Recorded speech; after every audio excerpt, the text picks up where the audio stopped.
नमस्कार, आप देख रहे हैं न्यूज 24। मैं हूं आप सभी के साथ विपनेश माथुर और आइए ब्रेकिंग विद एजेंडा की शुरुआत करते हैं और आज बात करेंगे अग्निपथ पर हैं अखिलेश यादव ने लोकसभा से इस्तीफा देकर साफ संदेश दिया है कि अब लड़ाई लखनऊ से ही लड़ी जाएगी, दिल्ली से नहीं। और इस लड़ाई को मजबूत करने के लिए, मजबूती देने के लिए लोकसभा नहीं विधानसभा बेहद जरूरी है, ये अखिलेश यादव समझ चुके हैं। और इसके पीछे अखिलेश की बड़ी सीटें और बड़ा वोट बैंक भी है, यह बड़ा कारण बताया जा रहा है, जिसे अखिलेश दोबारा खोना बिल्कुल नहीं चाहते हैं। और 2017 में उन्होंने खूब मेहनत की, इसके बाद अब वो आगे बढ़ेंगे। लोकसभा पर उनकी नजर है, वो अच्छे से जानते हैं कि दिल्ली का रास्ता उत्तर प्रदेश से होकर जाता है, तो उत्तर प्रदेश को मजबूत करना है। और 2017 में हार के बाद 2019 में वो लोकसभा में आकर उन्होंने अपनी ताकत गंवा दी, लेकिन इस बार वो लखनऊ में रहकर चुनौती देंगे। इस चुनौती का 2024 और 2027 में कितना असर होगा, इसी मुद्दे पर करेंगे बड़े पैनल के साथ बड़ी चर्चा। खास मेहमान हमारे साथ जुड़ेंगे। अखिलेश यादव की अब स्ट्रेटेजी क्या है, क्योंकि जो विधानसभा चुनाव में चुनौती उन्होंने बीजेपी को दी थी, उससे उन्होंने डटकर मुकाबला भी तो किया, सीट बढ़ी, वोट शेयर बढ़ा, लेकिन जीत नहीं पाए। अब अगली रणनीति क्या है, उसको समझने की कोशिश करेंगे।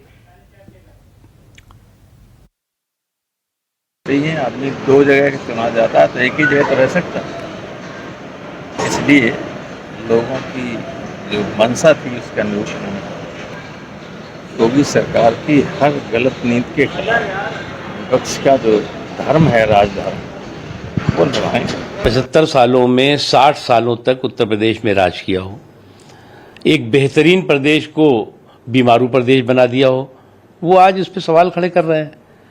बीजेपी के शासनकाल में बीमारू से बेहतरीन प्रदेश बना है उत्तर प्रदेश, और इस बात को वो लोग भी जानते हैं जो लोग कि इतने बेहतर और इतने बेहतरीन प्रदेश को बीमारू प्रदेश बनाने के गुनाहगार रहे हैं। देखिए, अखिलेश यादव ये समझ चुके हैं कि अगर उत्तर प्रदेश में जीतना है, उत्तर प्रदेश को मजबूत करना है, तो यहां रहना भी होगा। इसलिए उन्होंने लोकसभा से इस्तीफा देके अब करहल से वो जीते हैं और विधायक के नाते अपनी जिम्मेदारी निभाएंगे। आगे की जो समाजवादी पार्टी की रणनीति है, कार्यकर्ताओं में जोश है, उनको मजबूत करेंगे। खास मेहमान इस वक्त हमारे साथ जुड़ गए हैं, साथ ही मेरे दो सहयोगी राजीव रंजन नोएडा से मौजूद हैं, अशोक तिवारी लखनऊ से मौजूद हैं, बीजेपी स्पोक्सपर्सन अनिला सिंह जी हमारे साथ जुड़ गई हैं, साथ ही सुरेंद्र सिंह राजपूत जी हमारे साथ मौजूद हैं, कांग्रेस के स्पोक्सपर्सन हैं, और सत्येंद्र यादव समाजवादी पार्टी लीडर हैं। आप सभी का बहुत बहुत स्वागत है। राजीव, सवाल यही है पहला कि अभी जो नतीजे आए उसके बाद से बीजेपी तो गदगद है, लेकिन विपक्षी पार्टियों ने आगे की रणनीति बनाना शुरू कर दिया है, आगे की तैयारियों में वो लग गई हैं। अखिलेश यादव ने कल अपने सांसद पद से इस्तीफा दे दिया, अब विधायक के तौर पर वहां पर अपनी पार्टी को, अपनी रणनीति को मजबूत करेंगे। मैं इसके राजनीतिक मायने समझने की कोशिश कर रही हूं आपसे, राजीव।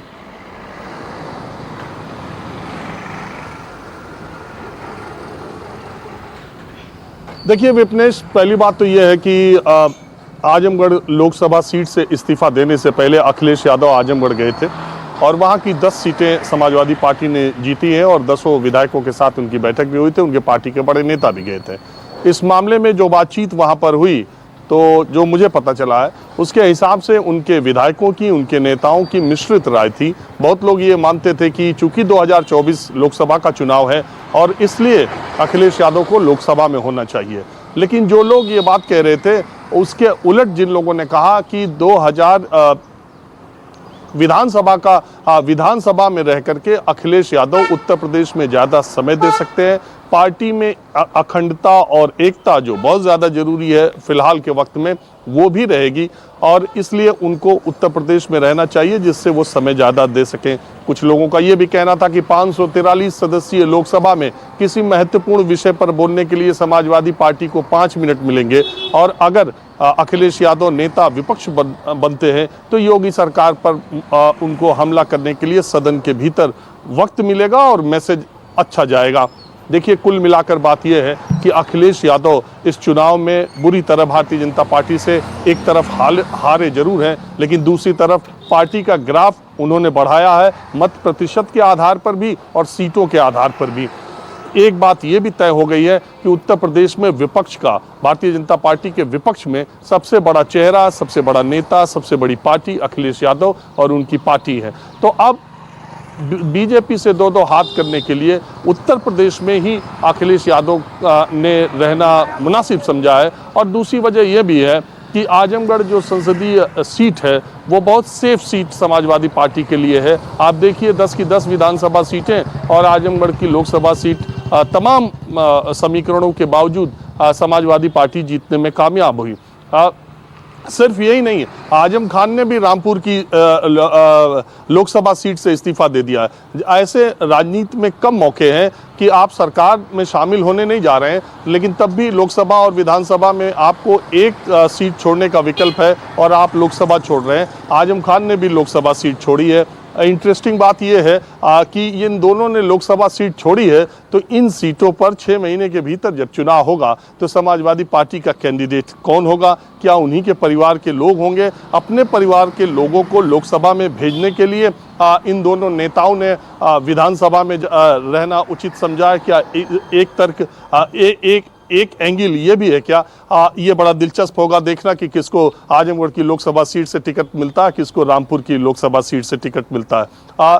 और दूसरी बात ये भी है कि अखिलेश यादव अगर आप उनकी पार्टी के नेताओं में देखिए तो समाजवादी पार्टी में जो सीनियर मोस्ट विधायक है, जो ज़्यादा बार जीते हुए हैं, रामपुर से तो 10वीं बार आजम खान जीते हैं। अगर अखिलेश यादव विधानसभा में नहीं जाते तो नेता प्रतिपक्ष का पद किसे देना चाहिए, ये उनके लिए बड़े सिरदर्द की बात होती, क्योंकि समाजवादी पार्टी में 5, 6, 7 बार जो जीते लोग हैं, शायद अखिलेश यादव उनको बनाने में उतना सहज महसूस नहीं करते। राम गोविंद चौधरी उनके बहुत करीबी थे, उन पर बहुत विश्वास करते थे, लेकिन इस चुनाव में जो नेता प्रतिपक्ष थे, लेकिन इस चुनाव में राम गोविंद चौधरी ही चुनाव हार गए। तो मुझे लगता है कि पार्टी को एक रखने के लिए, पार्टी को संगठित रखने के लिए, नेता प्रतिपक्ष के तौर पर विधानसभा में रहने के लिए अखिलेश यादव ने यह फैसला किया है और उत्तर प्रदेश में ही उनको रहना है। उत्तर प्रदेश की राजनीति उनको करना है। लखनऊ में ज़्यादा वक्त देंगे, उत्तर प्रदेश में ज़्यादा भ्रमण करेंगे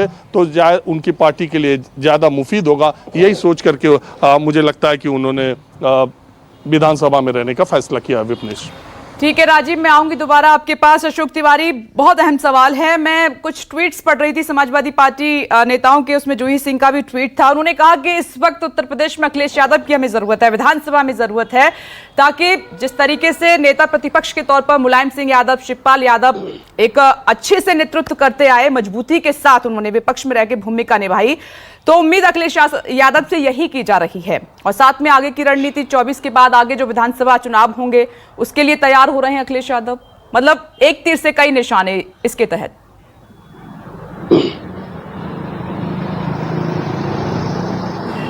देखिए विपनेश, आपको याद होगा कि जब अखिलेश यादव करहल से विधानसभा का चुनाव जीते थे तो उस वक्त ये कहा जा रहा था कि उत्तर प्रदेश में सरकार चाहे जिसकी बनेगी, लेकिन अखिलेश यादव को दोनों सदनों में से किसी एक सदन की सदस्यता छोड़नी पड़ेगी। और उस समय सबसे ज्यादा चर्चा इस बात की जा रही थी कि अखिलेश यादव लोकसभा में बने रहेंगे और जो मैनपुरी की करहल विधानसभा की सीट है वहां से वो इस्तीफा दे सकते हैं। इस बात की चर्चा बीते कई दिनों से की जा रही थी, लेकिन कल जब अखिलेश यादव ने लोकसभा की सदस्यता से अपना इस्तीफा दिया तो उसके पीछे सबसे बड़ा जो राजनीतिक संदेश देने की कोशिश थी कि वो उत्तर प्रदेश में अपनी सक्रियता को लगातार बनाए रखना चाहते हैं। यानी विधानसभा चुनाव के दौरान जिस तरह का कैंपेन अखिलेश यादव की तरफ से पूरे उत्तर प्रदेश में देखने को मिला है और उसके बाद जिस तरह उन्होंने लोकसभा की सदस्यता से अपना इस्तीफा दिया, तो उसके बाद सबसे बड़ा जो राजनीतिक संदेश देने की कोशिश की गई है वो यही की गई है कि उत्तर प्रदेश में अखिलेश यादव की जो सक्रियता है वो आने वाले दिनों में और बढ़ी हुई हम लोगों को देखने को मिल सकती है। दूसरी बात यह भी है कि अगर आप पिछले 2-3 चुनाव पर नजर डालिए, चाहे 2017 का विधानसभा का चुनाव हो, 2019 का लोकसभा का चुनाव हो, या फिर ये अभी 2022 का विधानसभा का चुनाव जो हम लोगों ने देखा, इसमें अखिलेश यादव की तरफ से सत्ता हासिल करने के लिए तमाम तरह के प्रयोग देखे गए। कांग्रेस के साथ गठबंधन किया गया, बहुजन समाज पार्टी के साथ गठबंधन किया गया जिसकी कोई कल्पना भी नहीं कर सकता था। इस बार भी अखिलेश यादव ने बीजेपी की रणनीति के तहत छोटे छोटे तमाम सारे दलों के साथ गठबंधन किया और यूपी की सत्ता हासिल करने की पूरी कोशिश की।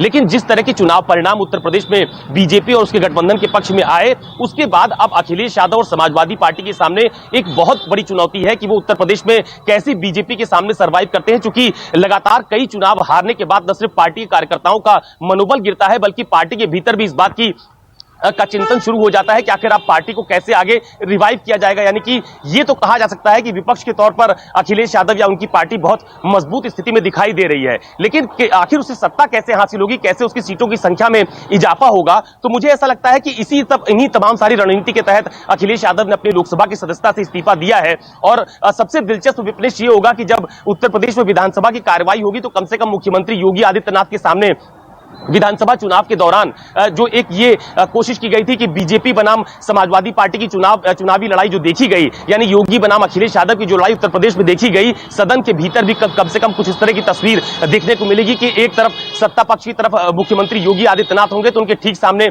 अखिलेश यादव भी हो सकते हैं। तो एक बड़ा संदेश देने की कोशिश की गई है अपनी पार्टी के वर्कर्स को, पार्टी के संगठन को, कि पार्टी आने वाले दिनों में किस तरह से अपनी पार्टी को रिवाइव करेगी, कैसे वो पार्टी के संगठन को मजबूत करेगी। उसी के लिहाज से फिलहाल इस तरह का बड़ा कदम उठाया गया है। और दूसरी बात यह भी है विपनेश कि जिस तरह से गठबंधन की पॉलिटिक्स उत्तर प्रदेश में देखी गई इस विधानसभा चुनाव में, यानी बड़े दलों के साथ गठबंधन न करके छोटे छोटे दलों के साथ गठबंधन किया गया, पार्टी को निचले स्तर पर मजबूत करने की कोशिश की गई। तो मुझे ऐसा लगता है कि अखिलेश यादव की इजीली अवेलेबिलिटी होगी लखनऊ में, वो पार्टी के कार्यकर्ताओं से मिल पाएंगे। इस बात की बहुत ज्यादा नाराजगी हम लोगों ने समाजवादी पार्टी दफ्तर के बाहर देखी है कि अलग अलग जिलों से आने वाले पार्टी के कार्यकर्ता अखिलेश यादव से मुलाकात नहीं कर पाते थे।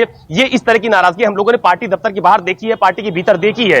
तो मुझे लगता है कि अब जब अखिलेश यादव विधानसभा के सदस्य होंगे, लखनऊ में उनकी उपलब्धता ज्यादा होगी, तो कम से कम वो अपने पार्टी के नेताओं से, कार्यकर्ताओं से मुलाकात कर पाएंगे और आने वाले दिनों में जो भी चुनाव उत्तर प्रदेश में होने जा रहे हैं उसमें उनकी सक्रियता और उनकी भागीदारी और बढ़ चढ़कर देखने को मिलेगी। बिल्कुल आप सही कह रहे हैं अशोक तिवारी, एक समझदार नेता का डिसीजन इसी तरीके का ही होना चाहिए। और कुछ राजनीतिक जो पंडित हैं वो इसको सही भी मान रहे हैं कि अखिलेश यादव ने बहुत अच्छा किया है, क्योंकि अकेले दम पर वोट शेयर भी बढ़ाया है, सीटें भी बढ़ाई हैं।